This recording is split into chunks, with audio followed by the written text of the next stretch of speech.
Glória a Deus. Hoje, lição número 11, dia 10 de setembro de 2017, o Dia Nacional de Missões. Hoje se comemora o Dia Nacional de Missões. E a lição que o Espírito Santo propôs para nós nesse dia é a segunda vinda de Cristo. Glória a Deus. O texto áureo, Mateus 24, 27. Porque assim como o relâmpago sai do oriente e se mostra até ao ocidente, assim será também a vinda do Filho do Homem. Verdade prática. A segunda vinda de Cristo será em duas fases distintas. Primeira, invisível ao mundo para arrebatar a sua igreja. Segunda, visível e corporal, com a sua igreja glorificada. Glória a Deus. Leitura bíblica que embasará o nosso estudo hoje de manhã. Primeira leitura, 1 Tessalonicenses 4, do 13 ao 18, e a segunda leitura, Lucas 21, do 25 ao 27. 1 Tessalonicenses 4, do 13 ao 18, diz assim a Sagrada Escritura: Não quero, porém, irmãos, que sejais ignorantes acerca dos que já dormem, para que não vos entristeçais, como os demais que não têm esperança. Porque se cremos que Jesus morreu e ressuscitou, assim também aos que em Jesus dormem, Deus os tornará a trazer com ele. Dizemo-vos, pois, isto pela palavra do Senhor, que nós, os que ficarmos vivos para a vinda do Senhor, não precederemos os que dormem. Porque o mesmo Senhor descerá do céu com alarido, e com voz de arcanjo, e com a trombeta de Deus, e os que morreram em Cristo ressuscitarão primeiro. Depois nós, os que ficarmos vivos, seremos arrebatados juntamente com Ele nas nuvens, a encontrar o Senhor nos ares, e assim estaremos sempre com o Senhor. Portanto, consolai-vos uns aos outros com estas palavras.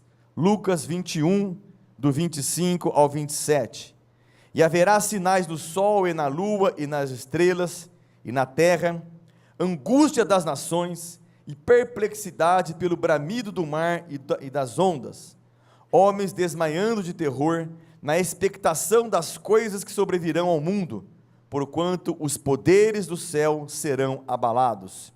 E então verão vir o Filho do Homem numa nuvem com poder e grande glória. Amém. Pai, obrigado por essa expectativa que nós temos, e essa deve ser a prioridade da nossa vida, a prioridade dos nossos pensamentos, a prioridade dos nossos projetos, Pai. O arrebatamento da igreja, ou o dia em que o Senhor nos chamar para o descanso eterno. Que todas as outras coisas sejam colocadas de lado na nossa vida, no nosso dia a dia, e possamos tão somente cultivar em nosso coração, se estamos preparados em santidade para encontrar com o Senhor, Pai. Obrigado por nos trazer aqui nesse lugar para ouvir essa palavra, este ensino, e assim projetar a nossa vida para uma vida de expectativa do Teu retorno, Pai, uma vida de santidade, uma vida pautada na Tua palavra, direcionada pelo Espírito Santo e cuidada pelo Senhor.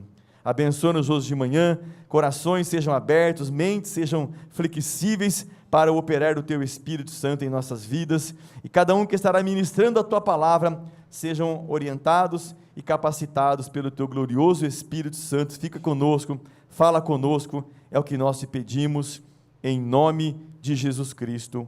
Amém. Pode sentar, irmãos. Pastor Marcos.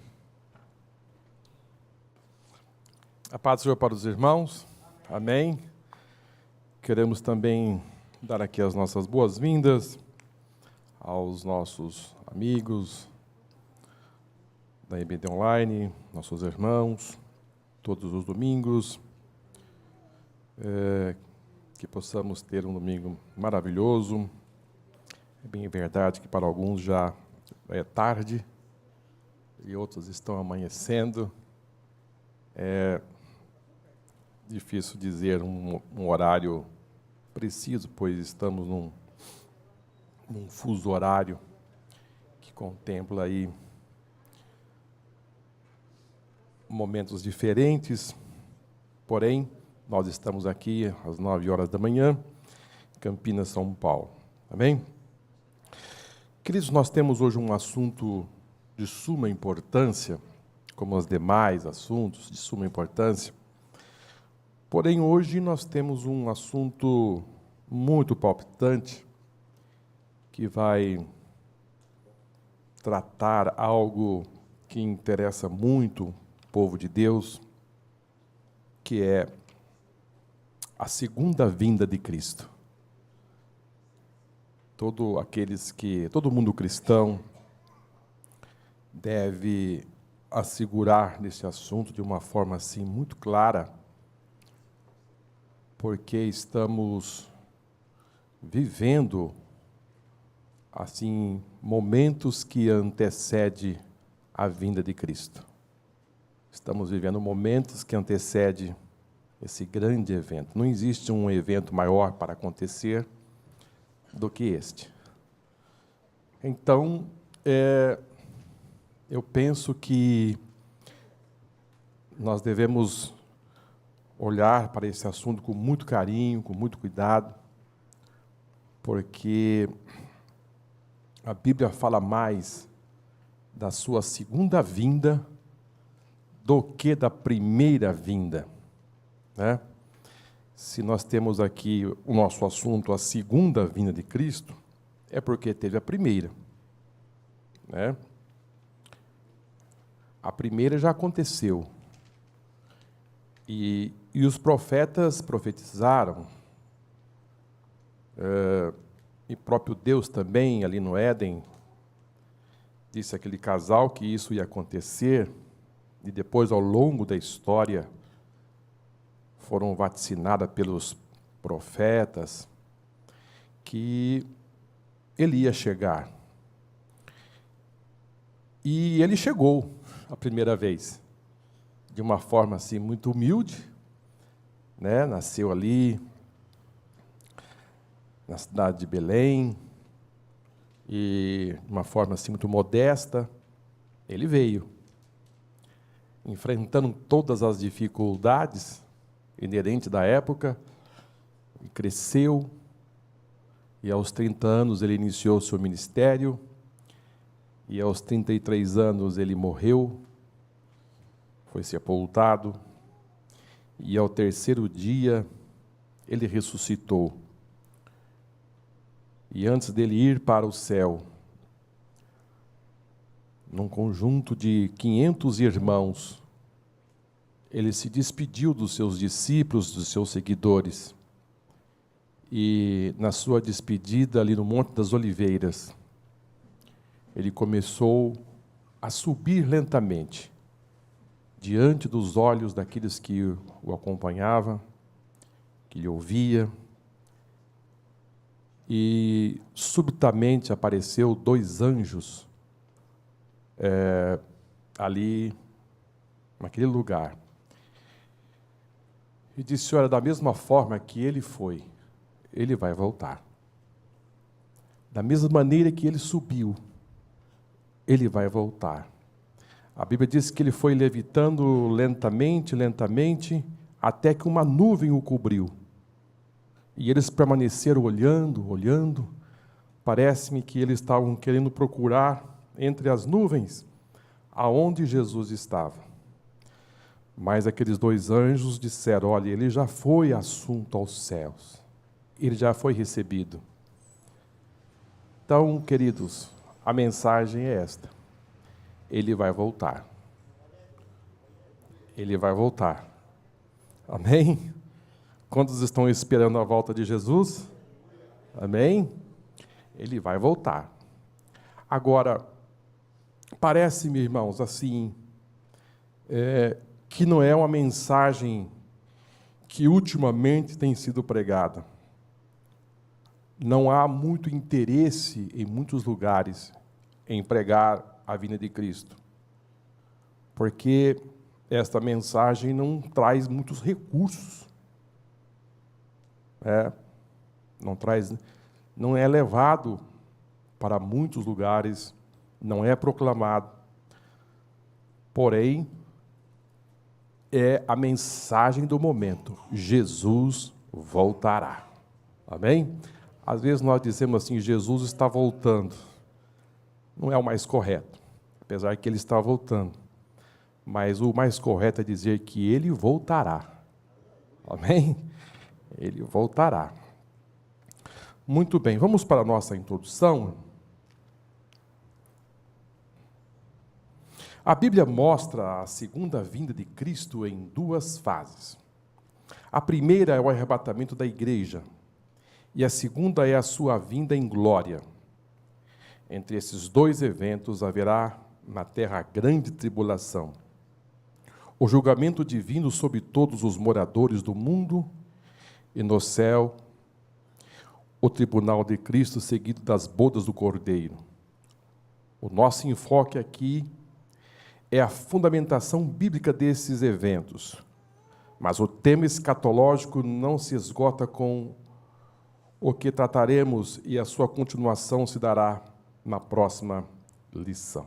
Como disse aos irmãos, nós estamos assim numa sequência de lições bíblicas que vai somando uma a outra, e hoje nós vamos falar sobre a segunda vinda de Cristo, e na próxima lição nós vamos tratar sobre o milênio. Então é de suma importância que os alunos que nos acompanham pela internet e nós que estamos aqui, fechar esse assunto para que não fique essa lacuna, no sentido de que você possa perder alguma informação que é de suma importância, né? Queridos, a segunda vinda de Jesus, conforme aqui o nosso tema de hoje, para muitos tem um entendimento assim diferenciado, apesar de que alguns já não crê mais na volta de Jesus. Essa é a realidade. Parece que formataram suas mentes no sentido de que a coisa ficará por aqui e que não haverá arrebatamento. Porém, a Bíblia é enfática em dizer que Jesus vai voltar e buscar o seu povo. No livro de João, no capítulo 14, Jesus vai tratar ali com seus discípulos que ele iria para o Pai e que ele voltaria. O apóstolo Paulo, escrevendo aqui aos Tessalônicos, na sua primeira carta, no capítulo 4, versículo 16, nos diz: porque o mesmo Senhor descerá do céu com alarido e com voz de arcanjo e com trombetas de Deus, e os que morreram em Cristo ressuscitarão primeiro. E depois nós que ficarmos vivos, seremos arrebatados juntamente com eles nas nuvens, ao encontrar o Senhor nos ares, e assim estaremos para sempre com o Senhor. Agora, no Tratado de Nicéia, também no Tratado dos Apóstolos e outros concílios que aconteceram no início do nosso século, no século II, século III, século IV, houve vários concílios para tratar de vários assuntos concernente à divindade de Cristo, e o que se enxergou naquela época era mais uma preocupação no sentido de que mostrar a eles a divindade de Cristo. E este assunto, irmãos, para eles ficaram assim um tanto de lado, e por mais que os apóstolos, mesmo Pedro e os demais apóstolos e apóstolo Paulo, João, enfatizaram isso, porém foi se perdendo, e somente em 1830, século XVII, mesmo isso depois da Reforma, é que começou a ter o entendimento com mais clareza a respeito da vinda de Jesus, na sua segunda vinda, no que se diz primeira fase e segunda fase. Até então, eles entendiam que Jesus ia voltar, mas não tinham um entendimento claro que Jesus ia voltar para arrebatar a sua igreja. E depois, Jesus voltaria numa segunda fase para instituir aqui o milênio.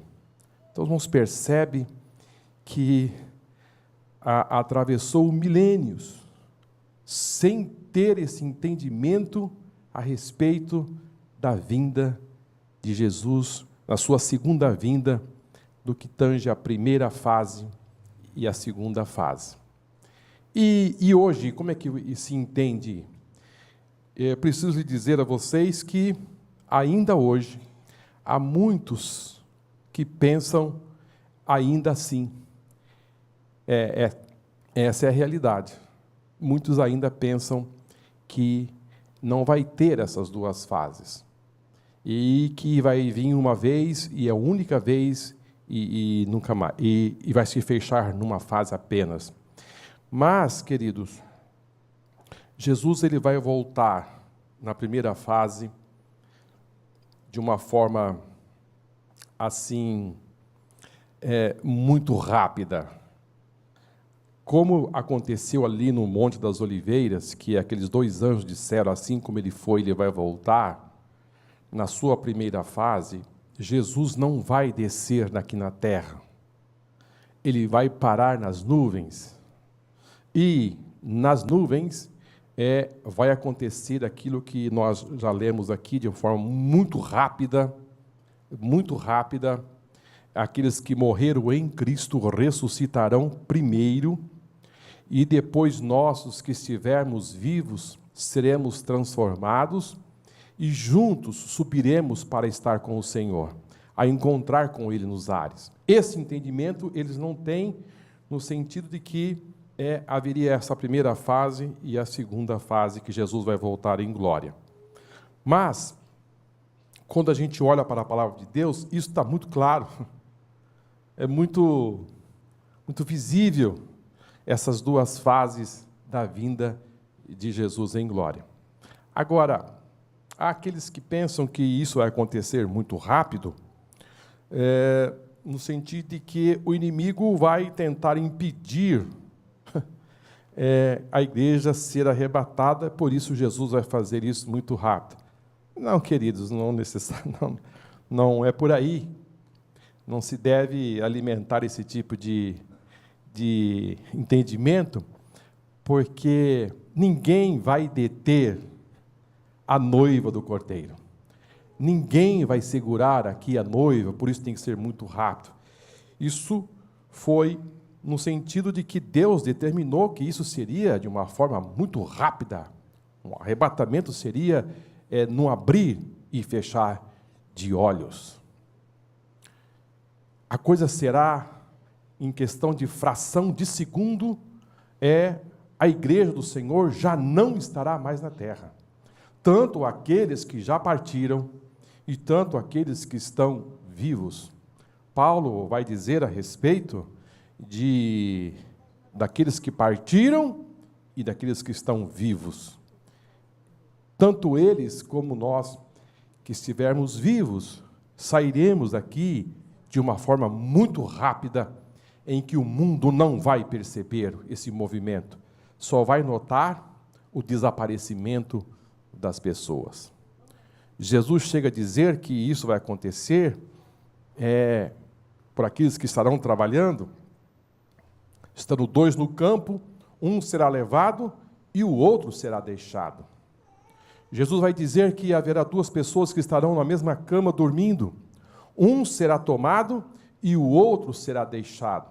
Isso significa dizer que em algum lugar haverá pessoas dormindo, em outro lugar haverá pessoas que estarão trabalhando em pleno exercício de suas funções. Ou seja, o arrebatamento não haverá um aviso prévio. Jesus fala dessa sua segunda vinda na primeira fase, no sentido de que isso seria de forma de pegará as pessoas como surpresa. Você será surpreendido naquele momento. Ou seja, as pessoas não estariam pensando que isso ia acontecer. Eu já ouvi, eu sei que alguns de vocês já ouviram, de pessoas dizer que antes da vinda de Jesus, as pessoas seriam avisadas antecipadamente, pelo menos alguns minutos. Não, irmão, isso não tem nenhum fundamento. Jesus, ele é enfático em dizer que ele viria como um ladrão. Como um ladrão. Ele vai surpreender.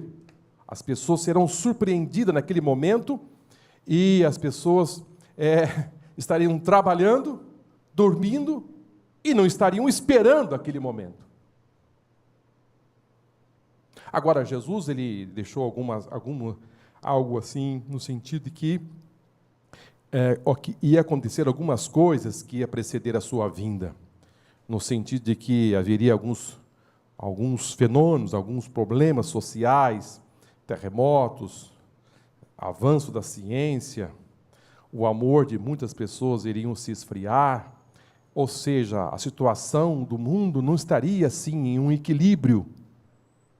Não, as coisas não estariam tão bem, as coisas estariam assim, o mundo estaria passando por problemas, né? Em todas as áreas econômicas.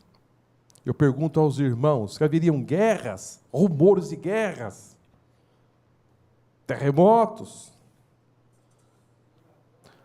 furacões, Isso acontece, sim, de forma sucessiva, mas, queridos, a escala que está acontecendo nos nossos dias de hoje é surpreendente. Surpreendente.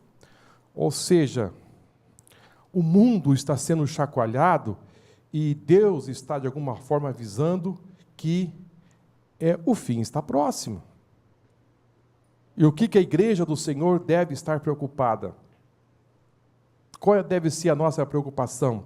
Jesus disse, quando essas coisas começarem a acontecer, levantai as vossas cabeças, porque a vossa redenção está próxima.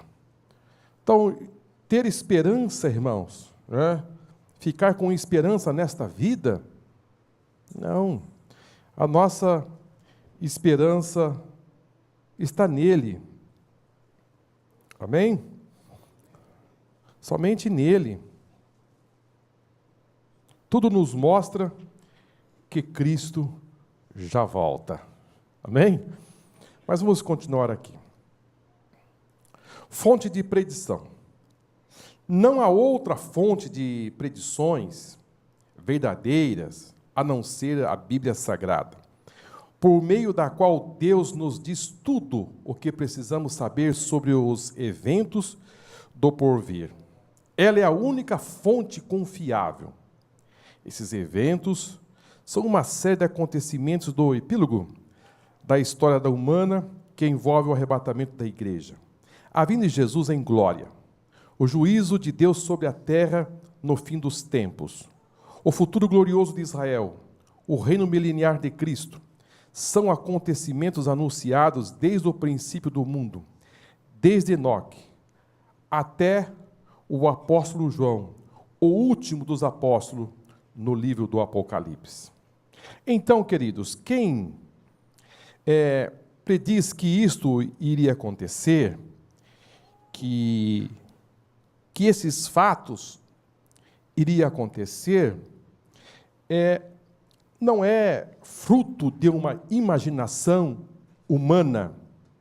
Isso não foi elaborado, não está sendo divulgado por meio de fontes oriundas de pesquisas, de estudos que alguns querem fundamentar as suas ideias em astros, em planetas e tantas coisas mais que a gente às vezes acaba recebendo assim essas mensagens, informações.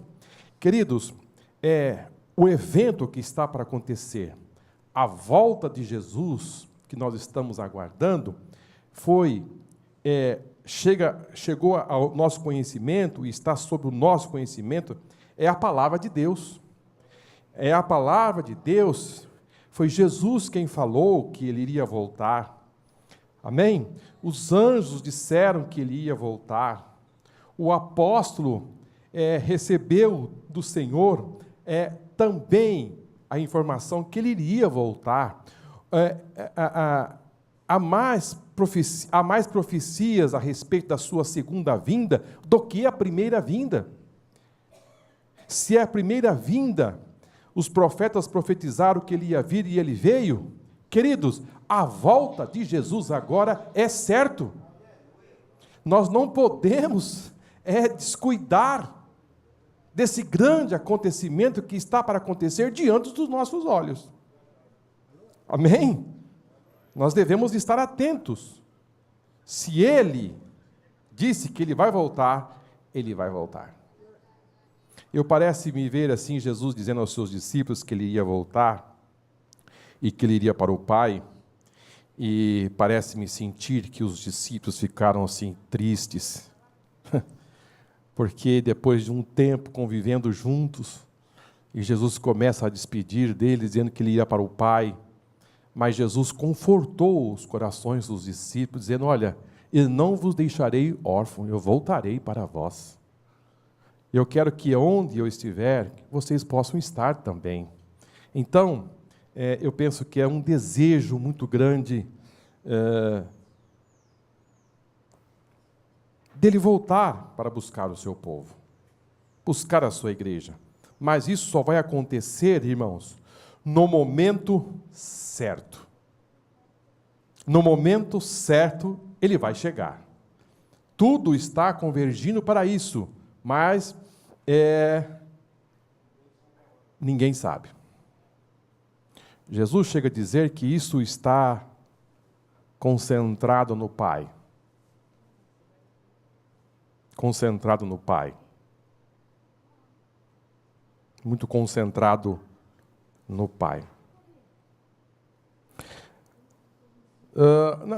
Jesus ele fala a respeito desse assunto, irmãos, sobre a respeito da sua vinda, da sua volta.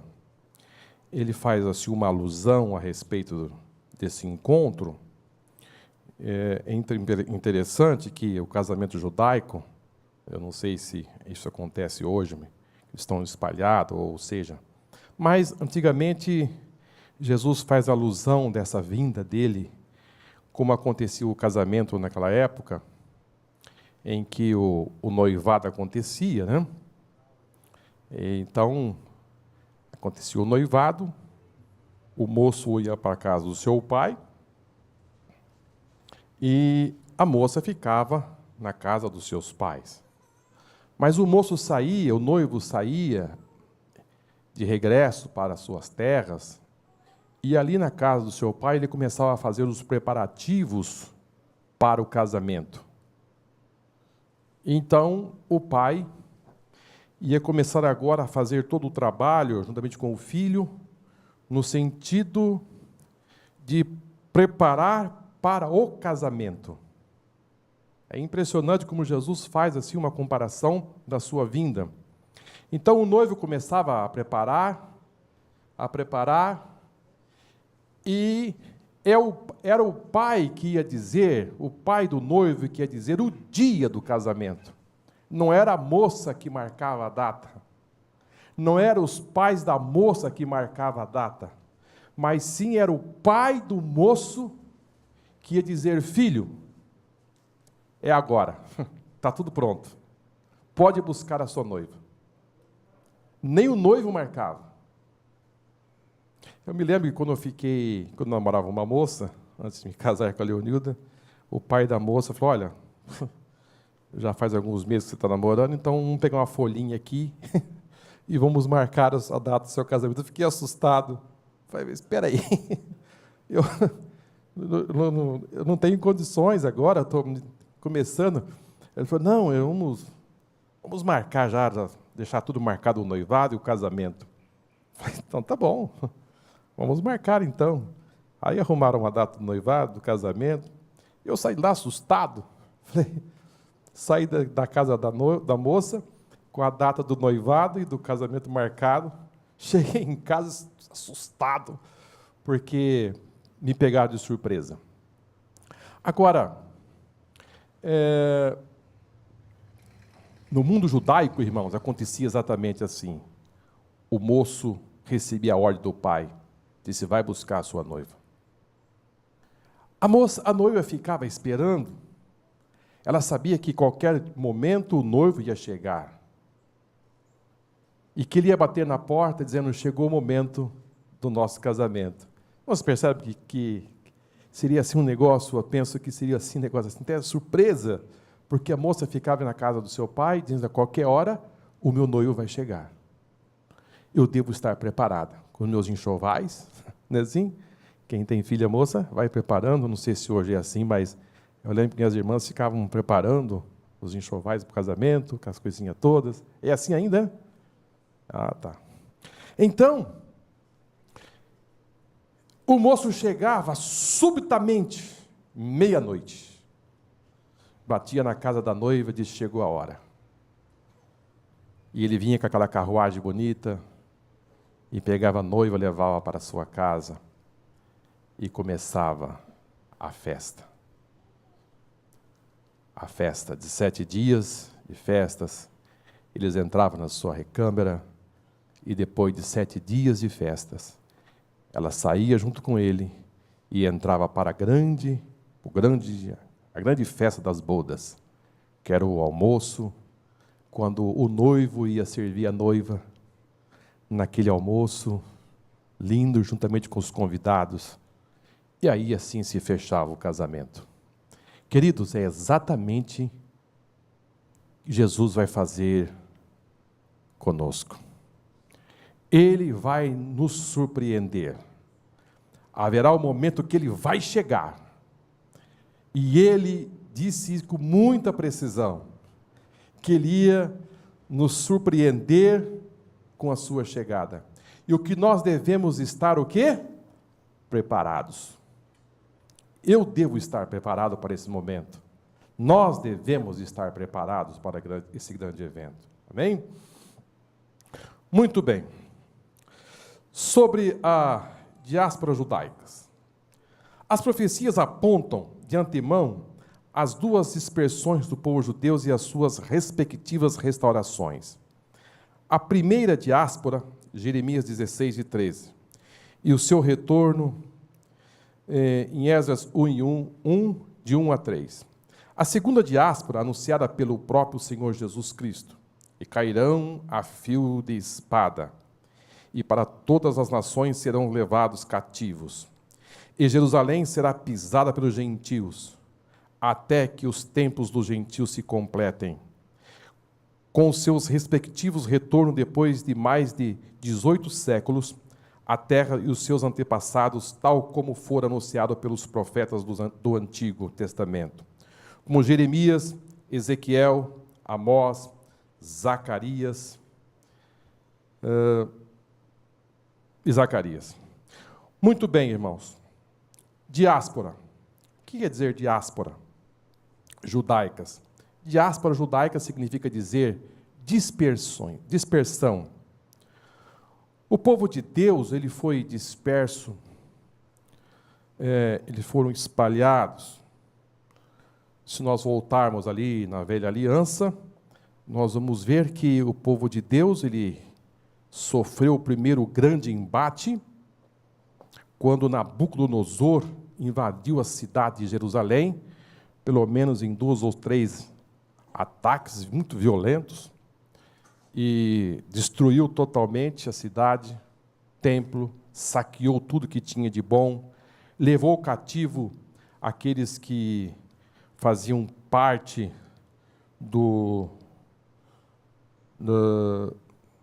da linhagem real. A elite da época separou alguns, mas muitos foram mortos. Enfim, a cidade de Jerusalém foi assolada, ficaram sem pátria, ficaram sem o templo, ficaram sem como oferecer os sacrifícios, enfim, ficaram sem chão e foram levados cativos. E naquela época, ali na Babilônia, eles tiveram que se reunir na beira do rio, as suas as suas canções, as suas harpas foram penduradas. E como cantar num lugar como este? Como se alegrar num lugar tão distante? Como viver uma vida como eles estavam vivendo ali nas suas próprias terras, mas deram as costas para o Senhor. E Deus deu aquilo que eles precisavam, um remédio para que eles pudessem ser curados. E foi curados. A cura foi feita. Eles saíram dali curados. No sentido de adorarem outros deuses, isso serviu muito para o povo de Deus. Mesmo naquela época, irmãos, muitos ali, nas suas reuniões, começaram a profetizar que o retorno para a terra, para as suas terras, ia acontecer em 2, 3 anos. E quando, na verdade, Jeremias tinha já dito que o retorno só ia acontecer depois de 70 anos. Olha, irmãos, eu estive pensando isso essa semana. Aliás, quando eu estava preparando a lição domingo passado, a respeito desse assunto, os profetas começaram a dizer que a coisa ia ser 2 anos. Já passou 1 ano, só falta 1. Dando esperança para as pessoas, no sentido de que faltava mais 1 ano apenas para o retorno. Quando a palavra de Deus havia dito que era 70 anos. Mas que profetas eram estes? São profetas, irmãos, que querem alimentar e massagear o ego das pessoas. Trazer um certo conforto para as pessoas, no sentido de alimentar alguma esperança que não existe. Quando Deus não falou. Vários desses se levantavam no meio das reuniões e começavam a profetizar que o sofrimento estava acabando. Quando ainda faltavam quase 70 anos. Eu pergunto para os irmãos, existe alguma diferença de hoje? Quando as pessoas preferem falar aquilo que as pessoas querem ouvir. E quando as pessoas começam a falar aquilo que as pessoas não querem ouvir, as pessoas são indigestas. Essa é a realidade, irmão. Não, vai acabar já. Vai acabar. Daqui o ano eu acho que daqui mais 1 ano, 6 meses, não, 2 anos, vai acabar todo o sofrimento. Sendo que a palavra de Deus se ha dito 70 anos. Vocês não merecem, vocês não. Tentando aliviar uma coisa que Deus havia dito, irmãos, que isso não ia acontecer. E hoje, irmãos, nós devemos estar atentos àquilo que nós estamos ouvindo. Muito atentos. Porque muitos têm se levantado e usando até o nome de Deus para dizer que é Deus que está falando. E as pessoas estão sendo enganadas. Com um falso discurso, sendo que Deus não está falando nesse assunto. Quem sabe as pessoas chegavam em casa ali na Babilônia e diziam assim, olha, só mais 1 ano, só mais 2 anos, e já estamos retornando para a nossa casa, para nossas terras, sendo que nada disso. E nós, irmãos, essa dispersão judaica aconteceu ali. Mas Jesus vai anunciar, irmãos, ali antes da sua morte, mais uma dispersão. Mais uma. Jesus vai anunciar que essa dispersão agora seria de uma forma também violenta. Jesus disse, olha, não ficará aqui pedra sobre pedra que não seja derribada. Jesus disse, orai para que a vossa fuga não seja no inverno. Ai das grávidas, daquelas que amamentam naqueles dias. Aqueles que estiverem em si no telhado não desça. Ou seja, Jesus começa a dizer que eles precisavam ser muito rápidos. Quando eles sentirem a invasão, eles deveriam sair rapidamente. Por que no sábado? Porque isso era demarcar a quantidade de distância que eles deviam correr. Sábado seria um problema para eles, no sentido de guardar a lei, e eles colocaram algumas coisas a mais que não estavam dentro do propósito de Deus. Então, é uma série de coisas que iam impedir a eles a saírem rapidamente. E Jesus disse, ai das grávidas, porque eu tenho dificuldade de se locomover. E Jesus disse aquelas também que amamentam naqueles dias. Jesus começa a colocar as condições que iam dar dificuldades para eles se locomoverem. E foi exatamente o que aconteceu, irmão. No ano 70, o general Tito sitiou Jerusalém. E segundo os historiadores, a coisa foi tão violenta que, conforme Jesus disse, os soldados removiam as pedras no sentido de tentar encontrar judeu para matar. Caíram a fio da espada, foram dispersos, foram espalhados, foram dizimados e foram se encontrar só em 1948. Aliás, 1947 para 1948, 47 foi assinado, mas a coisa se fechou em 48, quando o Estado de Israel. Eu trouxe aqui para os irmãos, hoje eu estou sem o meu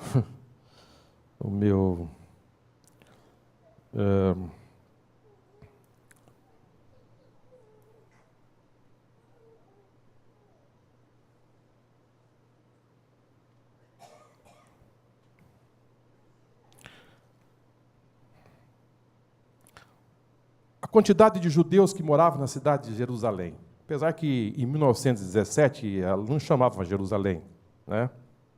Ela chamava Proclamação Balfour, coisa parecida. Mas havia ali, irmãos, em Jerusalém, 25 mil judeus, em 1917.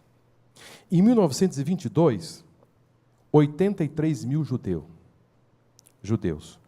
Em 1935, 300 mil judeus.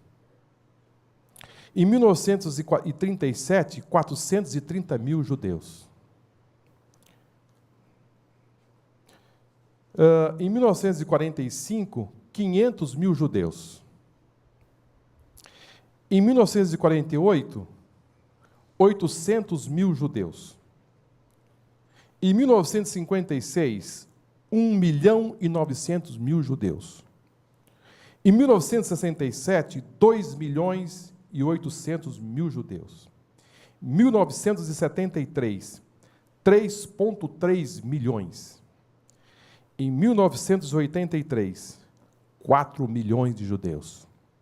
Em 1998, 6 milhões de judeus. Hoje, se fala em 10, 15 milhões de judeus.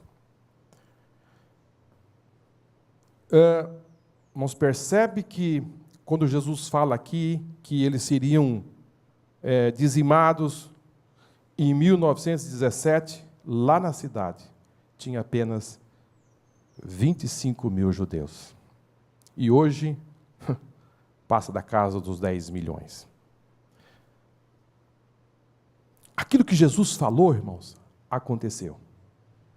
Aquilo que Jesus disse, aconteceu. Que eles seriam dispersos, que eles seriam dizimados, e que Jerusalém seria pisada, e que eles seriam espalhados por toda a terra.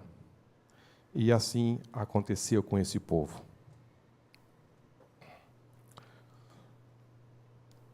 Vamos caminhar. Vinda. A palavra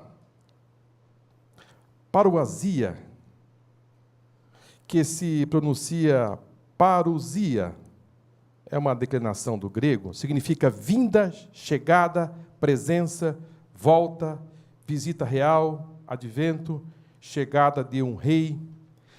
Nos aspectos escatológicos, esse substantivo se refere-se tanto ao arrebatamento da igreja, como à vinda de Cristo em glória com a sua igreja.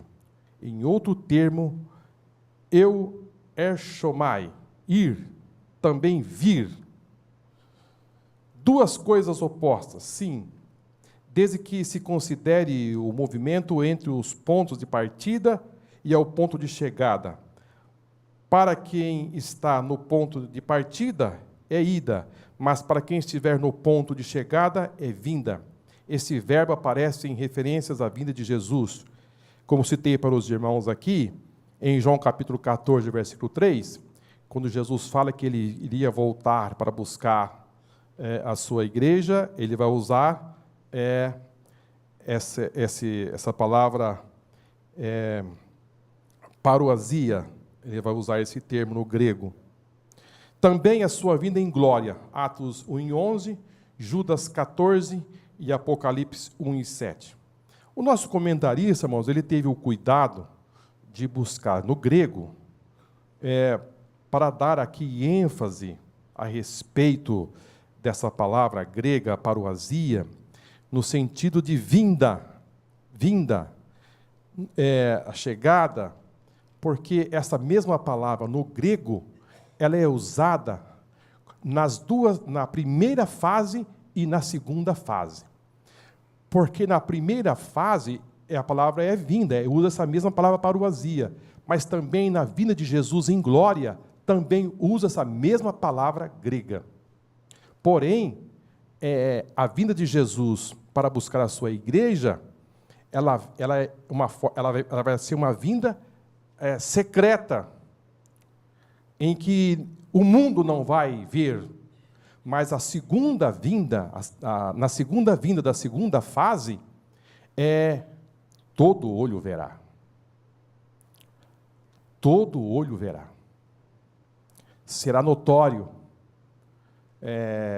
Será a chegada de Jesus nessa sua segunda fase, nessa segunda vinda, será uma chegada realmente tremenda e poderosíssima.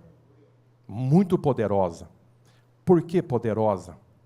Porque a chegada de Jesus na sua segunda fase será uma chegada para dar solução para um sistema que estará sendo vivido aqui na terra, principalmente para os judeus, que estarão sofrendo, estarão sendo encurralados, sendo perseguidos pelo anticristo.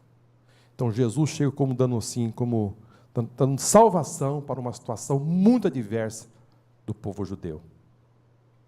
Isso é muito impressionante, assim, essa sua segunda vinda vai ser uma chegada assim muito forte e vai ser uma chegada juntamente com a igreja. No final da grande tribulação. Muito bem, nós vamos entrar nesse assunto agora. Vinda. Já falamos. Manifestação, apariação. O substantivo grego aqui é ipianeia, o que só aparece 6 vezes no Novo Testamento, com uso exclusivamente paulino. E todas as ocorrências dizem a respeito à vinda de Jesus, desde a encarnação do Verbo.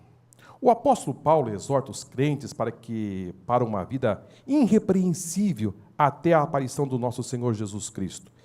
E o aparecimento da glória do grande Deus, o nosso Senhor Jesus Cristo. O termo é também traduzido por vinda, em referência ao arrebatamento da igreja.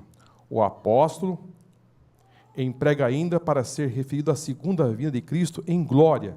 Conjuro-te, pois, diante de Deus e do Senhor Jesus Cristo, que há de julgar os vivos e os mortos na sua vinda e no seu reino. 2 Timóteo, capítulo 4, versículo 1. Conforme encontra-se na Almeida Revista Atualizada, pela sua manifestação pelo seu reino. Muito bem, irmãos. A manifestação e a aparição. Como eu disse aos irmãos, já aqui de antemão, a aparição de Jesus agora na sua primeira fase, ela vai acontecer de uma forma secreta.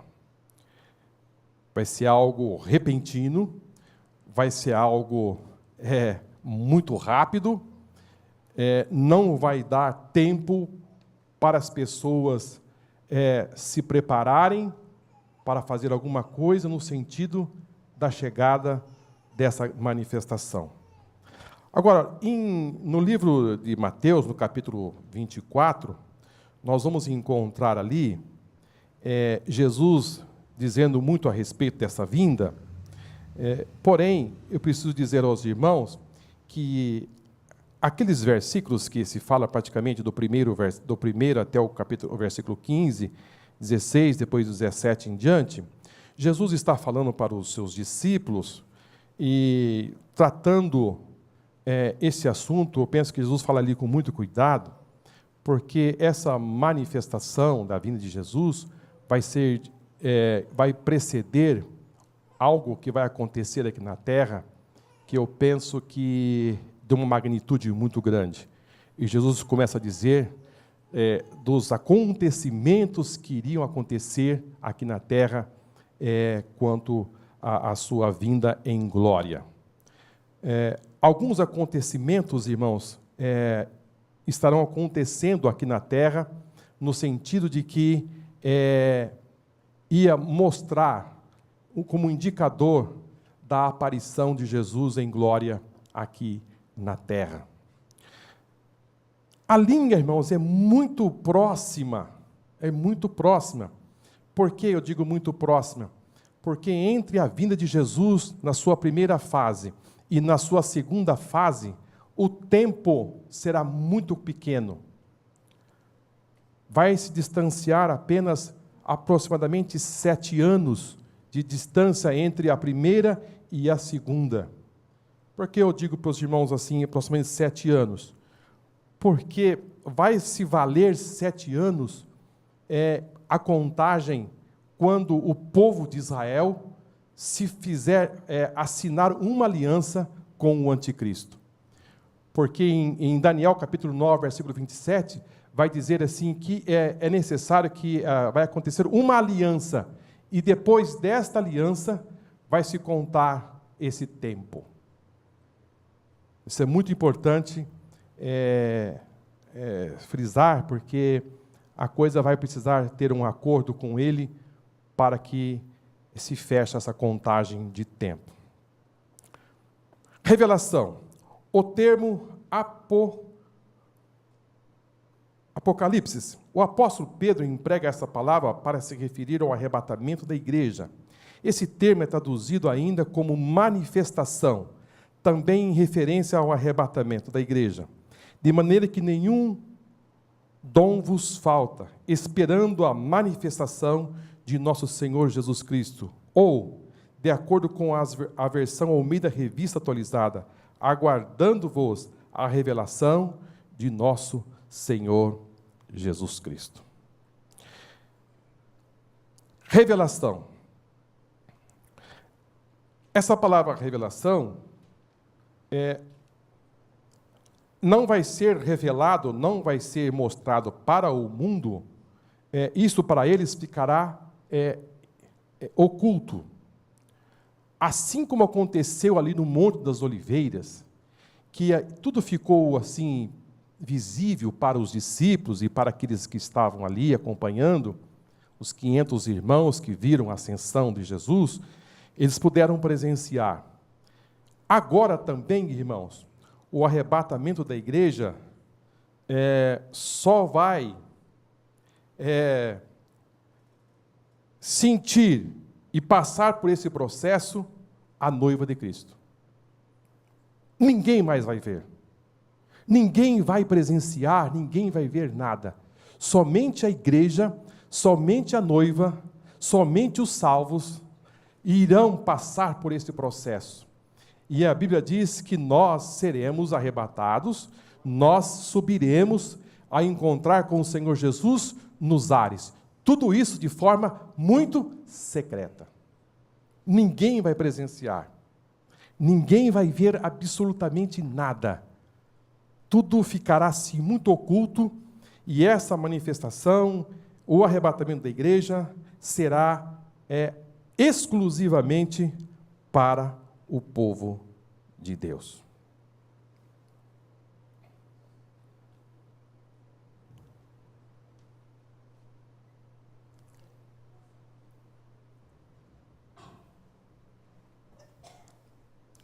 A paz do Senhor para os irmãos. Olha, pastor, o senhor comentou aí um pouquinho atrás a respeito das profecias que Deus havia dado aos profetas, como o profeta Isaías, como o profeta Jeremias, como alguns outros profetas, a respeito da saída,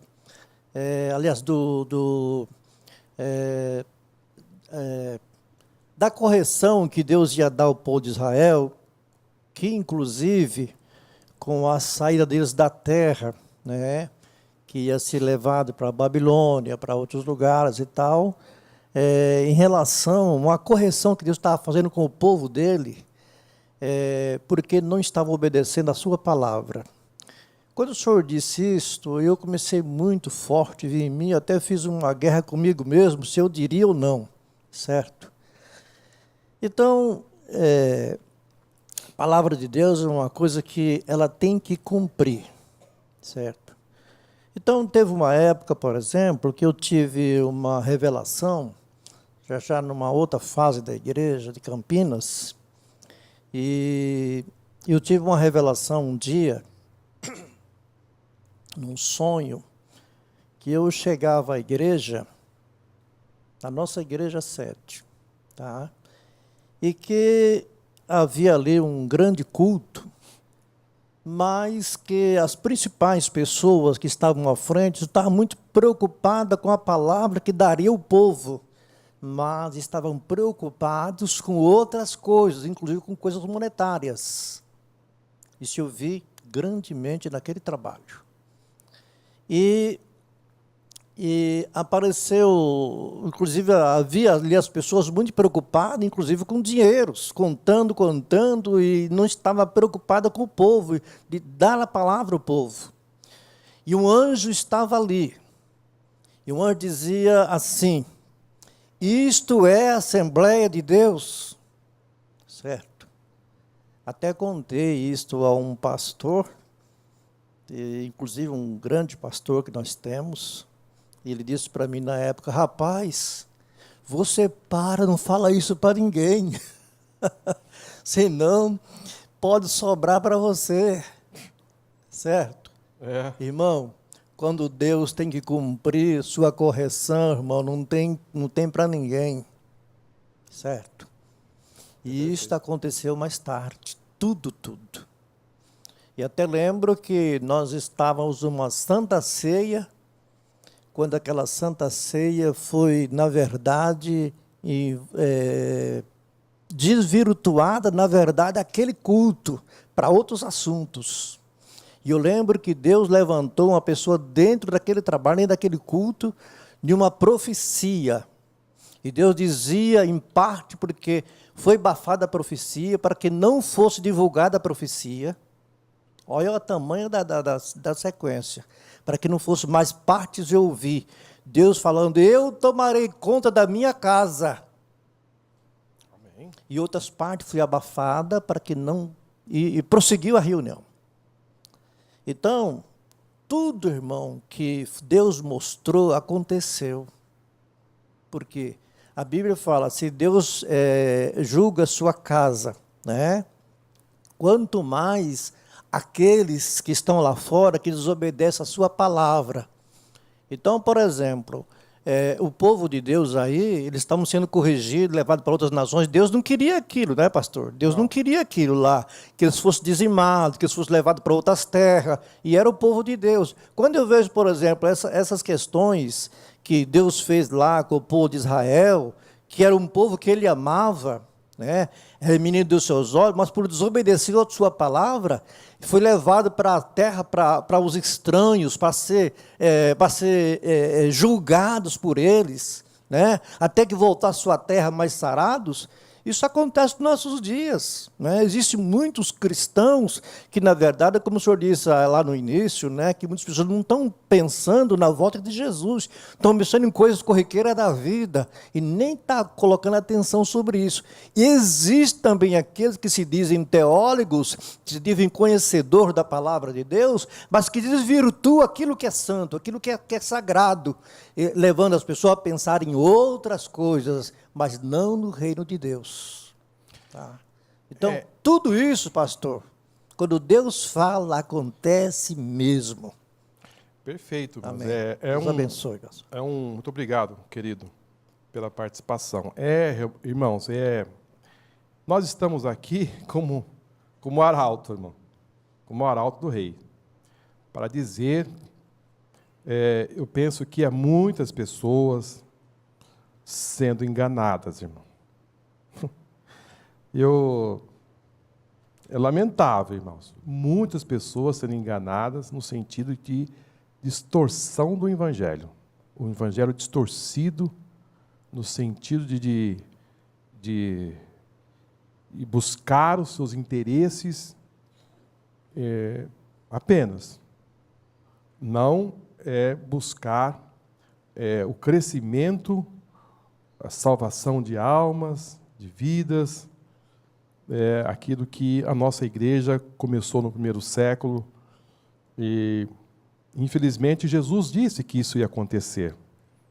Jesus falou que isso ia acontecer nos últimos dias com mais frequência. O apóstolo Paulo informou Timóteo que a coisa ia se pegar assim, num sentido muito forte. É o que nós estamos vendo hoje. Esses dias eu vi uma pessoa dizer que alguém foi expulsar demônio e usou o nome de Jesus para expulsar o demônio. E o demônio não saiu. Aí ele falou, então eu vou usar o meu. Aí disse que ele se revoltou, usou o nome dele, o demônio saiu. Então, queridos, vamos entender. Já ouviu também, né? Vamos entender. É um líder religioso. E tem milhões, centenas e centenas de pessoas que o ouvem, o escuta, o acompanha.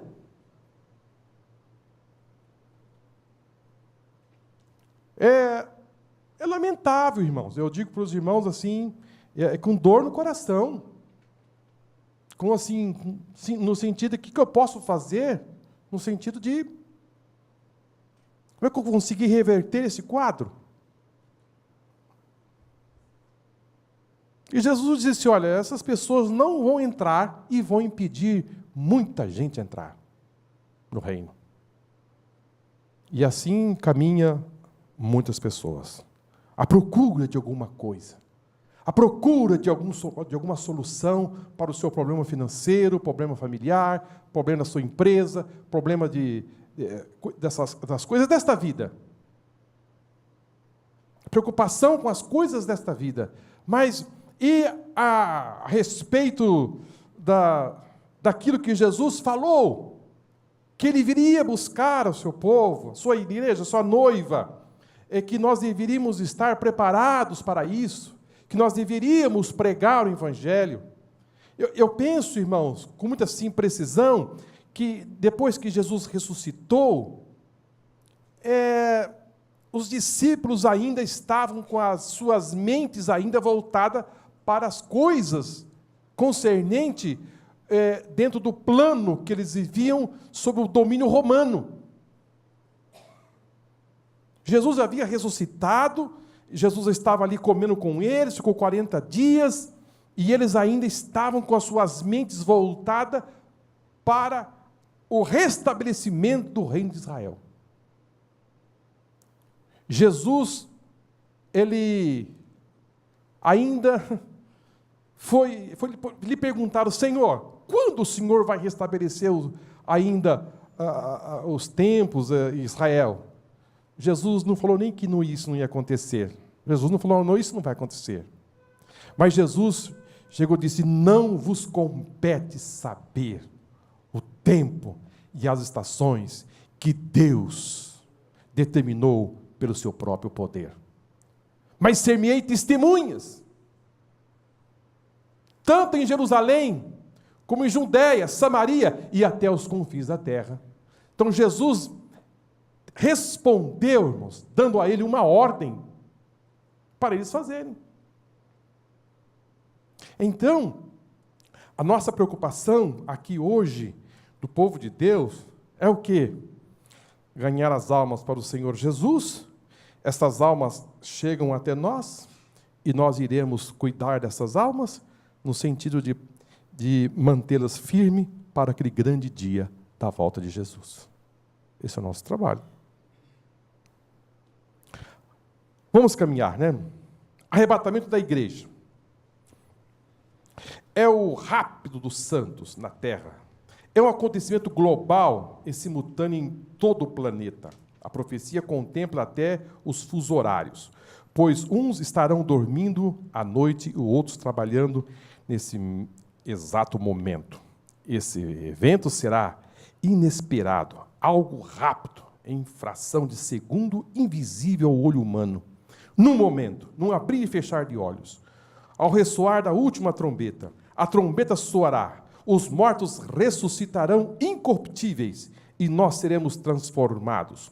Os mortos salvos, os que dormiram em Cristo, ressuscitarão primeiro, e em seguida nós, os crentes, em Jesus Cristo, que estivermos vivos, nessa ocasião, com o corpo corruptível se revestindo de incorruptibilidade, e quanto aquilo que é mortal estiver revestido de imortalidade, seremos arrebatados da terra para o encontro com o Senhor Jesus nas nuvens. Essa é a primeira fase da segunda vinda de Cristo, a esperança da igreja. Isso aqui já passei para os irmãos, né? Isso é algo que vai realmente acontecer, né? Como eu disse aos irmãos, esse assunto aqui era um assunto que permeou por muito tempo, por milênios, e que... Porque, na verdade, irmãos, qual era o entendimento que se tinha? É impressionante. O entendimento que se tinha é que o Evangelho ia chegar a todas as pessoas, e que todas as pessoas seriam contempladas, seriam salvas, e depois que todas as pessoas fossem salvas, aí Jesus ia chegar. É assim que as pessoas pensavam. Impressionante. Vocês estão entendendo? As pessoas seriam doutrinadas, as pessoas seriam evangelizadas, e que quando tudo isso acontecesse, e que chegasse a todas as pessoas, então agora Jesus ia voltar. Isso passou por muito tempo.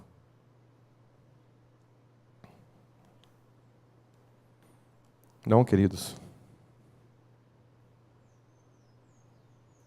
Só em 1830, irmãos, é que houve esse entendimento. Irmãos, imagine só que Jesus ia vir na segunda vez, na primeira fase, na segunda fase, que haveria essa separação, e que Jesus voltaria depois de 7 anos para instituir o milênio. É impressionante, né, irmão? Impressionante. Mas vamos lá. Vinda de Cristo em glória. 7 anos depois do arrebatamento da igreja, o Senhor virá em glória, visível aos olhos humanos.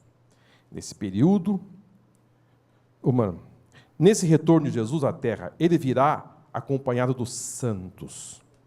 O propósito aqui é julgar as nações, restaurar o trono de Davi, em cumprimento à promessa de Deus feita por meio do anjo Gabriel. O Senhor Deus lhe dará o trono de Davi, seu pai, e reinará eternamente na casa de Jacó. E o seu reino não terá fim. Destruir a besta e o falso profeta, estabelecer o seu reino de justiça e paz na terra, o reino de Deus de 1000 anos. A vinda de Jesus em glória. Queridos, vamos... Se os irmãos perceberem que a lição, aí, nós temos aí, no terceiro tópico, arrebatamento da igreja. Quem tiver com a lição nos acompanha. Depois, nós temos a vinda de Cristo em glória. E depois nós temos a grande tribulação. Eu não sei, irmãos, qual foi o motivo que o nosso comentarista, ele colocou a grande tribulação depois da vinda de Jesus em glória. Que, na verdade, a grande tribulação, ela vai acontecer, irmãos, depois do arrebatamento da igreja. Vocês estão entendendo? Depois do arrebatamento da igreja, dar-se-á o início da grande tribulação. Ou seja, depois que a igreja for arrebatada, a Bíblia nos fala que o mundo, a igreja, quando sair daqui, irmãos, a igreja o detém, essa força, o anticristo, ele é detido, ele não é revelado agora.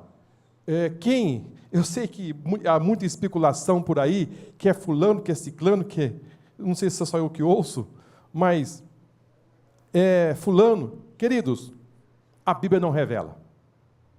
A Bíblia diz que depois que a igreja sair, será revelado o iníquo, o homem do pecado. Não acreditem em nada mais do que isso. É fulano, é cicrano, é não sei quem. Irmãos, não acredite, nem põe isso na sua mente. A Bíblia só chega até aqui. Daqui em diante, é Deus. Depois que a igreja sair da terra, queridos, essa terra será entregue a uma situação tão terrível, tão difícil de se viver, que Jesus disse que nunca houve na terra e nunca mais haverá. Há muita gente dizendo, se eu não subir no arrebatamento, eu vou me ajeitar na grande tribulação e... Eu gostaria que você não pensasse assim.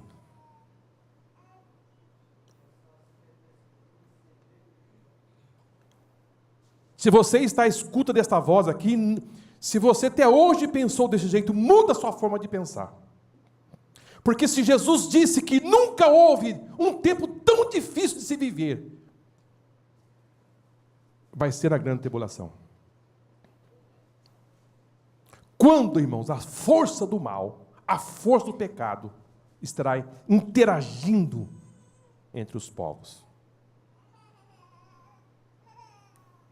Vai ser muito difícil viver esses 7 anos. Muito difícil viver. A perseguição será implacável.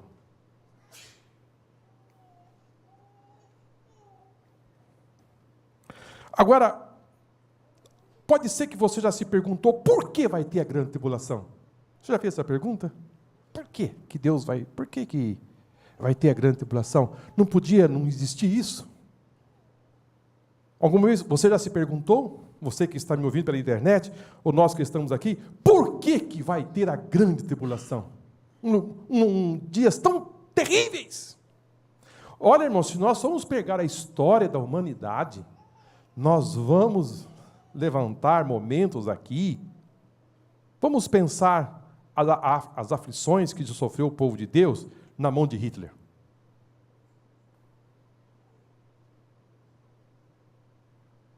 Quando 6 milhões de judeus foram dizimados. E outras atrocidades que já aconteceram nessa humanidade. Terríveis. Terríveis. Irmãos, a humanidade já passou por momentos muito difíceis aqui na Terra. Agora Jesus, há quase 2000 anos atrás, disse assim, olha, vai chegar um tempo que ele chamou de grande tribulação,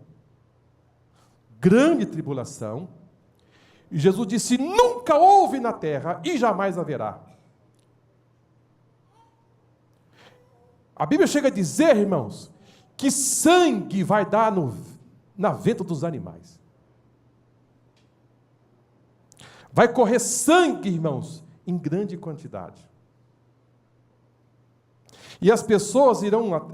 Eu acho que vai ter uma forma de você de evangelizar, que as pessoas ficarão tão impactadas, que, sem dizer uma palavra, ele vai estar pregando. Sabe de que forma? Com a própria vida. As pessoas dando as suas próprias vidas para serem salvas. As pessoas estarão vendo aquilo, diz, não, se ele está dando a própria vida, é porque tem sentido alguma coisa. Não vai precisar nem abrir a boca para dizer alguma coisa. E João viu, irmãos, vindo da grande tribulação, milhares. Milhares. Ele pergunta, quem são esses? Esses são os que vieram da grande tribulação.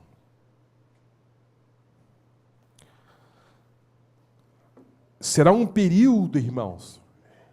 Por que a grande tribulação? Será o momento em que vai separar, irmãos, o que é o que não é. Vai separar.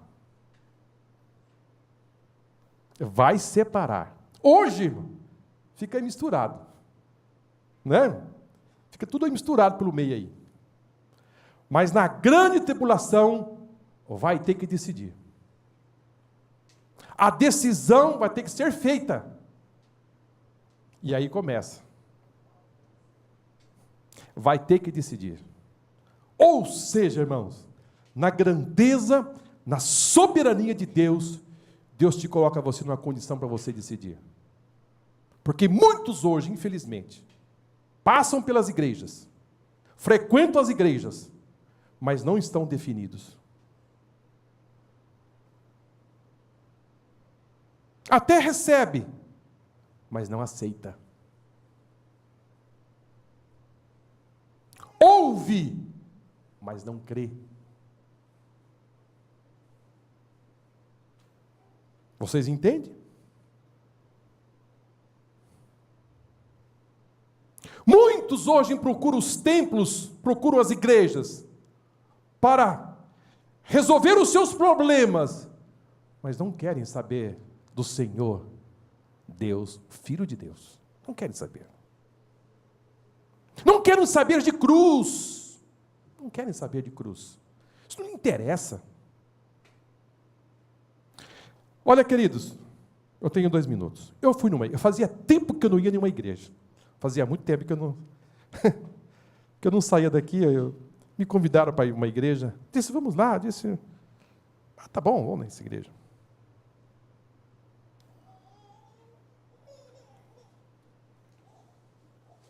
Quando o pregador começou a pregar, ele disse as seguintes palavras: quem não estiver interessado de ter um carro zero, pode ir embora. Eu falei, ai meu Deus do céu, perdi meu tempo. Perdi o meu tempo. Eu olhei para a porta assim, falei, vai ficar um pouco indelicado, né? Saí. Vou ficar aqui um pouco. Quem tem carro câmbio mecânico e não quiser pegar um carro de câmbio automático, pode ir embora. Falei, ai, de novo, Jesus. Irmãos, é sério o que eu estou dizendo, irmão, é sério. Dói os ouvidos, irmãos, dói.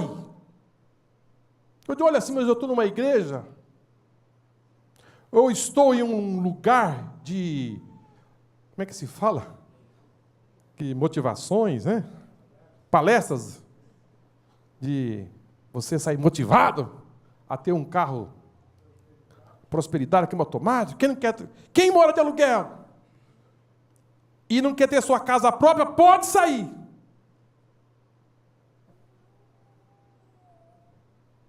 E as pessoas dizendo, igreja é isso. Mas na grande tribulação, a pessoa vai ter que decidir o que ela quer. Sabe o que é isso aí? É Deus trabalhando. É misericórdia de Deus. Não, Deus está se colocando as pessoas para sofrerem. Não pense assim. É uma oportunidade para as pessoas decidirem. E João diz, eu vi multidões que vieram da grande tribulação. Eu diria para você, abrace Jesus agora. Aceite Ele agora de coração. Não faça que nem aquele jovem rico, não, que deu as costas para Jesus, porque ele tinha muitas propriedades. Melhor eu ficar com meus bens.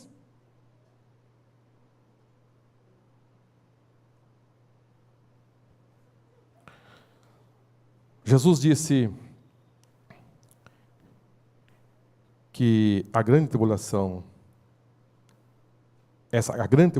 também vai servir, irmãos, para um tratado com os judeus. Um tratado com os judeus. Os judeus, Jesus veio e eles não receberam. Jesus disse, vai vir um outro em meu nome e vocês vão receber.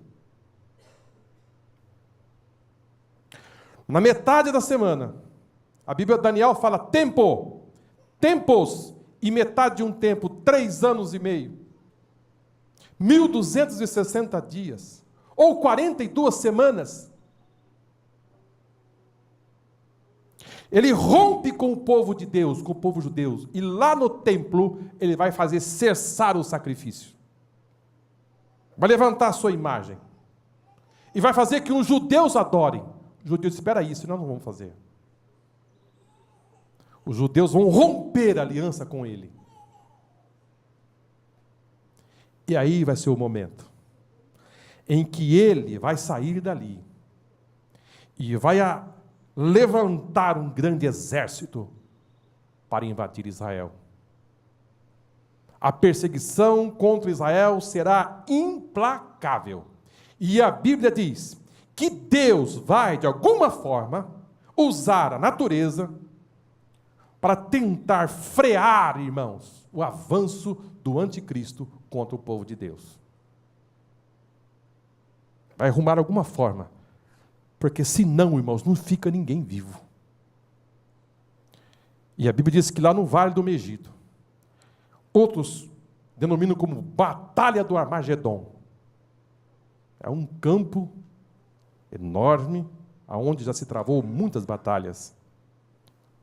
É nesse campo, é neste vale, que os judeus estarão encurralados, sitiados por nações, para a grande invasão. É nesse momento, é exatamente neste momento, que é aquilo que nós acabamos de ver aqui, a vinda de Jesus em glória. É nesse momento, em que os judeus não têm saída, é que Jesus aparece. Agora ele aparece diferente. Não secreto. Não invisível. Mas ele aparece com os santos. Para lutar em favor de Israel. E nesta peleja, Israel vai sentir, vai perceber que a vitória que ele vai ter no Vale do Megido, ou a Batalha do Armagedon, não foi eles que venceram, mas foi Jesus que venceu por eles.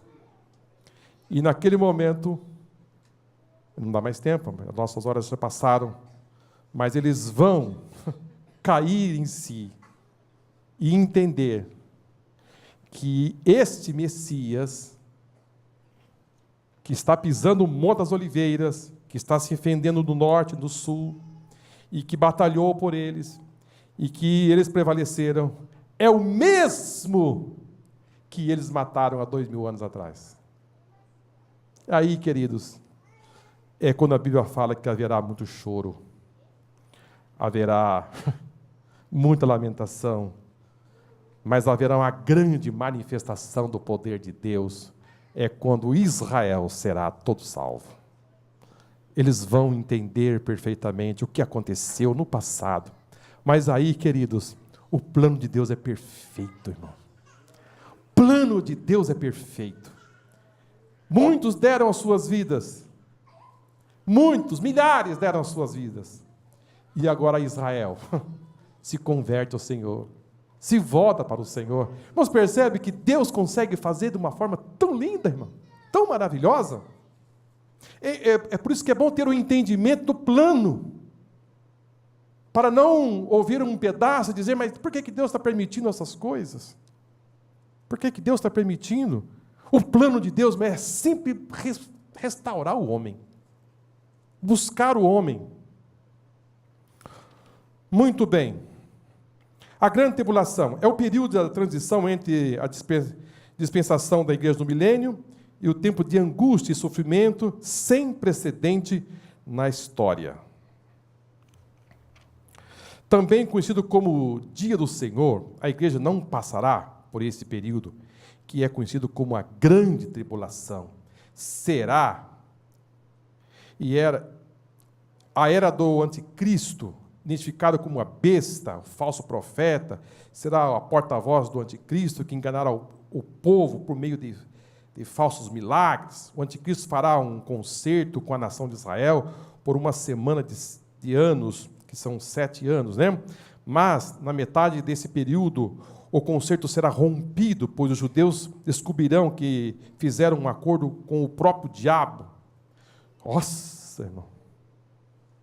Mas imagine só você depois perceber que a aliança que você fez é com o diabo.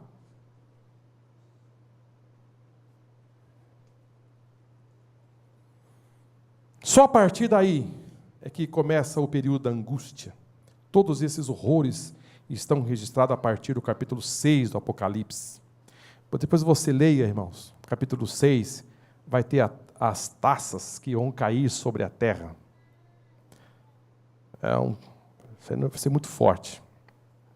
Esse período foi determinado por Deus para fazer justiça contra a rebelião dos moradores da terra, para preparar a nação de Israel e para o encontro com o seu Messias. Tribunal de Cristo e as bodas do Cordeiro. Enquanto a grande tribulação acontece na terra, no céu, os santos estarão recebendo a recompensa por aquilo que cada um fez em vida pela causa do Evangelho. O chamado Tribunal de Cristo, premiação dos salvos, não se trata de um julgamento para a salvação ou condenação. Todos os presentes já são salvos em Jesus, visto que a salvação é pela graça. Aqui se trata de mais uma bênção dos salvos. Em seguida virá a festa das bodas do Cordeiro, o grande banquete que celebrará a união de Cristo com a igreja. Então, só para ter o entendimento, daqueles que nos ouvem, quem sabe está ouvindo pela primeira vez, enquanto a terra está sendo chacoalhada aqui de todos os meios. Aflições, problemas, dificuldades de se viver, não compra, não vende, sinal da besta, você vai ter que se registrar como... Você vai ter que identificar de que lado você está. Aí começa o grande problema. Você vai comprar alguma coisa, você vai precisar se identificar de que lado você está. E aí? Não, eu não estou do lado desse governo. Ele é o diabo. Então vem cá. Aí você começa a ter as suas dificuldades de viver. Identificado que você não está de acordo com a besta e com o falso profeta, então aí você vai começar já a ter dificuldades e entrar no corredor da morte. Enquanto tudo isso estiver acontecendo aqui, lá em cima, é só gozo, irmão. Oh, aleluia, só festa. Alguém pode dizer assim, mas 7 anos para fazer tudo isso? Bodas do Cordeiro e a premiação de todos os salvos, será que vai dar tempo? Será que vai dar tempo? Até assim, as pessoas ficam imaginando e pensando, né, algumas coisas, porque 7 anos para fazer tudo isso, irmão, será que vai dar tempo? Queridos, nós vamos sair do Cronos. Quando nós sairmos dessa terra, para nós não existe mais despertador. Não tem mais dia e nem noite. Sairemos desse negócio de 1 minuto, 2 minutos, 10 minutos, 1 hora. Me espera aqui, eu cheguei atrasado. Não haverá mais isso. É outro tempo. É o tempo de Deus. Um dia para Deus é como 1000 anos, e 1000 anos é como um dia. Tudo será diferente. Então, 7 anos, irmãos, é muito tempo. Nós estaremos num outro Cronos, é um outro tempo. Então, enquanto acontece 7 anos aqui de tempestades, nós estaremos passando pelo tribunal de Cristo. Lá vai revelar tudo que eu fiz de errado. Não, nada disso. Lá Jesus vai chamar os seus pecados. Não, nada disso. Diz, dos teus pecados eu não me lembro mais. Aleluia. Você vai entrar nesse tribunal, não para ser julgado concernente aos seus pecados, nada disso, você já está salvo. O que vai acontecer ali é que vai ser colocado ali o seu trabalho. Amém? Aquilo que você fez, aquilo que ficou em oculto aqui, que ninguém viu, aquilo que não foi divulgado, as suas lágrimas, o seu trabalho, as suas visitas, tudo aquilo que você realizou aqui, a sua caminhada, o seu trabalho na obra do Senhor, aqueles que trabalham no computador, orando, e, enfim, aqueles que estão divulgando, aqueles que estão trabalhando, nós não sabemos, tudo está registrado lá nos computadores de Deus. E chegará o momento de você receber o seu galardão. E você vai receber o seu prêmio.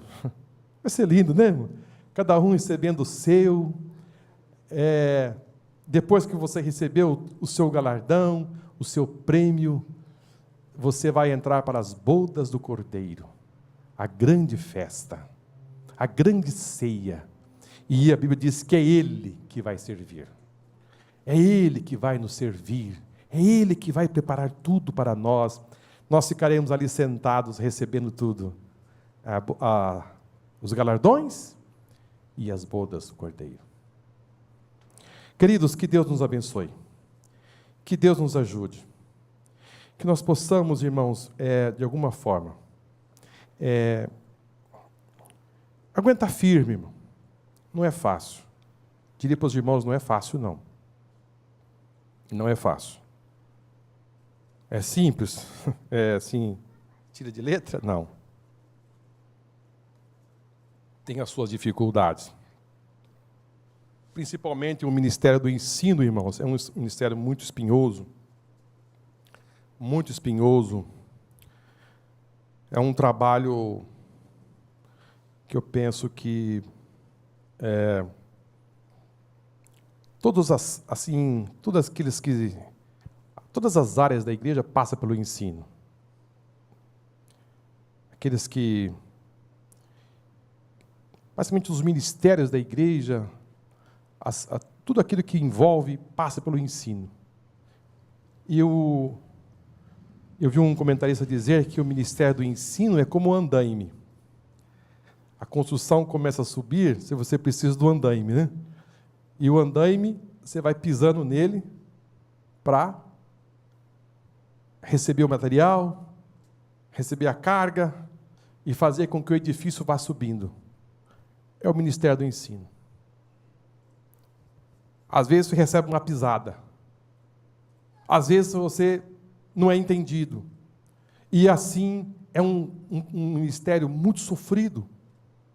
Mas, queridos, nós estamos trabalhando, e você que está nesse ministério, que nos ouve pela internet, leve esse trabalho. Às vezes, mas eu não sou reconhecido, ninguém me reconhece. Queridos, é aqui que você vai ser reconhecida no tribunal de Cristo. É aqui que você vai receber o seu galardão. Mesmo que você não seja entendido, mesmo que você encontre grandes dificuldades, eu diria para você, não desanima não. Vai em frente, porque vale a pena você servir ao Senhor. Eu estava, o mês passado, ali no meu trabalho, e nós fomos fazer uma reforma ali, e eu fiquei ali até 2h da manhã, e chegou um momento que eu abri a porta, ali estava ali no centro da cidade, e não tinha ninguém na rua, e nós precisamos colocar alguns objetos para fora ali do shopping. E eu falei, mas esse lugar aqui, estava ali à noite, sozinho, outro rapaz estava lá dentro, depois ele saiu, e de repente, irmãos, veio um senhor descendo, assim, a rua. Eu fiquei até um pouco assustado, que ele vinha vindo, de repente, ele se virou na minha direção. Eu fiquei assustado e querer entrar, né? Porque eram quase 2h da manhã. Aí ele disse, não se assuste não.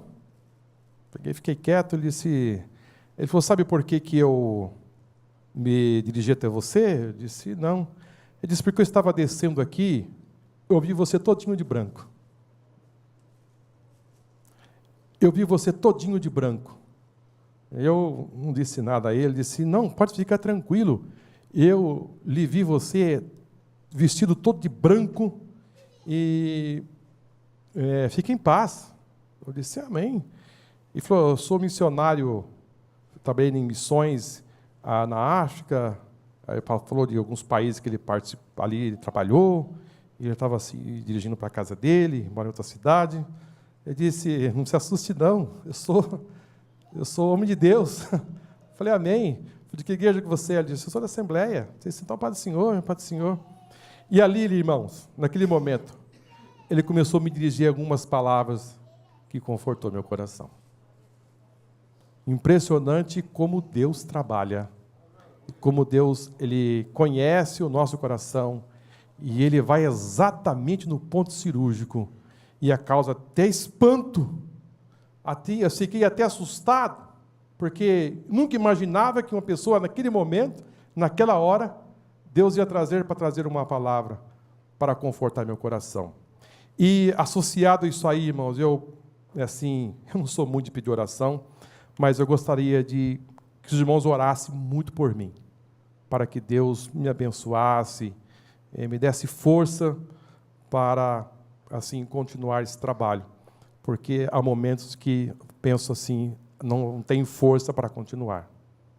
Mas eu conto com as orações dos irmãos, eu tenho certeza que Deus, Ele é poderoso para nos abençoar. Às vezes a luta é muito pesada. Às vezes, Jesus subindo o Calvário, Ele caiu sem força, e eu não sou mais forte do que Ele. Então nós dependemos muito das vossas orações, para que o Senhor nos ajude a caminhar, irmãos. Não é muito simples, não. Amém? Vamos agradecer ao Senhor, ficamos de pé e vamos orar ao Senhor mais uma vez. Lembrando aos irmãos que às 18h nós estaremos aqui para mais um momento de oração, louvor e ministração da palavra do Senhor. Amém? Isso se Jesus não voltar até às 18h. Amém? Pai Celestial, nós te louvamos, Senhor, nesta manhã. Uma manhã, Senhor, tão linda e tão maravilhosa, quando aqui nós nos reunimos na Tua casa. Para mais um momento, Senhor, de ministração da Tua palavra. Ajuda, Senhor, os Teus filhos mais uma vez. Que esta palavra, Senhor, possa encontrar corações e que nós possamos, Senhor, estar apercebidos, Senhor, quanto à Tua volta. Que nós possamos, Senhor, deixar o pecado, os embaraços desta vida e que nós corramos, Senhor, pela proposta que uma vez foi dada aos santos. Abençoa, Senhor, cada um, ajude nas suas dificuldades. Ajuda, Senhor, nas suas pelejas, nas suas batalhas. Que, Senhor, que as portas que estão fechadas possam se abrir. E que, Senhor, que eles possam sentir, Senhor, esse apoio, esta ajuda, esta força que vem do alto. Ajuda, Senhor, aqueles que ministram, Pai, a Tua palavra. Ajuda, Senhor, aqueles que têm dedicado as suas vidas, Senhor, para o crescimento da Tua igreja, do Teu povo, para a solidificação do povo de Deus. Ajuda, Senhor, a vencer, Senhor, as heresias. A vencer, Senhor, aqueles, Senhor, que muitas vezes querem tirar proveito da lã, do couro, da carne, e já está raspando os ossos das ovelhas. Meu Deus, que essas ovelhas sejam libertas das garras, Senhor, desses mercenários. Que de alguma forma, Pai, eles possam cair e ouvir a Tua palavra e se libertar, Senhor, destas amarras deste mundo. Ajude, Senhor, cada um indistintamente. E que as Tuas bênçãos, Senhor, possam estar em cada coração. Em nome de Jesus. Amém e amém.